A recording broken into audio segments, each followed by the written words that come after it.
Pemimpin Gereja Katolik Dunia, Paus Fransiskus, wafat pada usia 88 tahun pada 21 April.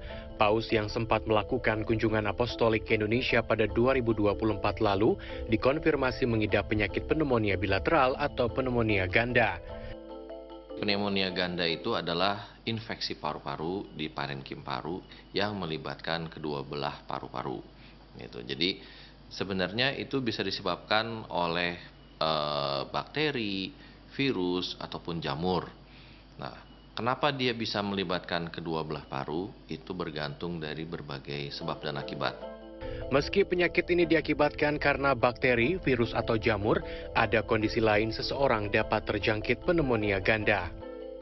Apabila pasiennya yang mengidap banyak komorbid yang membuat dia imunitasnya menjadi lebih rendah, itu pun juga bisa membuat akhirnya mengalami progresivitas dari pneumonia itu sehingga melibatkan kedua belah paru.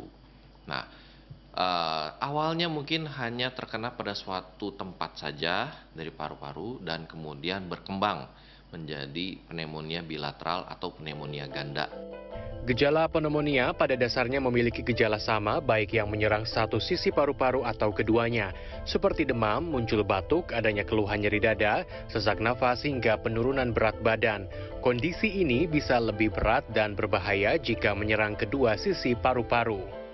Kita juga bisa memprediksi ya keparahan suatu penyakit pneumonia pada pasien itu menggunakan beberapa kategori.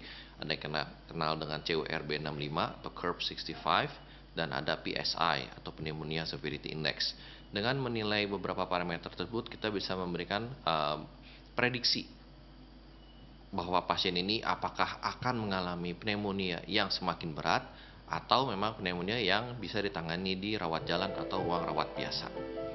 Penanganan pneumonia ganda tergantung penyebab. Jika karena bakteri, terapi obat bisa dilakukan. Tetapi kasus yang lebih parah, pasien mungkin saja membutuhkan tindakan lain. Kita sudah bisa mengisolasi kuman penyebabnya, kemudian kita bisa melakukan uji sensitivitas antibiotik di laboratorium. Kita sudah menemukan obat yang tepat, niscaya kita bisa menyembuhkan pasien tersebut.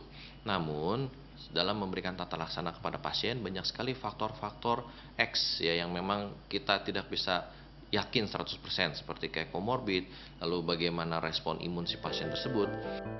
Penyakit ini bisa menyerang siapa saja, baik orang lanjut usia maupun anak-anak. Karenanya penting melakukan pencegahan dengan melaksanakan pemeriksaan kesehatan berkala, menerapkan pola hidup sehat, rutin olahraga, dan konsumsi makanan dengan nutrisi seimbang. Kasus pneumonia ganda di Indonesia memang secara data belum terkelompokkan, tetapi jika merujuk data secara umum, kasus pneumonia yang ada di Indonesia menunjukkan peningkatan. Pada 2023 misalkan ada lebih dari 330 kasus, kemudian naik pada 2024 lebih dari 1.000 kasus, dan terakhir pada 2025 ini ada sekitar 105 kasus pneumonia terjadi di Indonesia. Penyakit paru-paru ini tak hanya menyerang orang dewasa, tapi juga anak-anak. Data Organisasi Kesehatan Dunia pada 2021 menunjukkan pneumonia menyebabkan 740.000 kematian pada anak-anak di bawah usia 5 tahun. Angka ini setara dengan 14% dari total kematian balita di dunia. Tim Liputan CNN Indonesia, Bandung, Jawa Barat.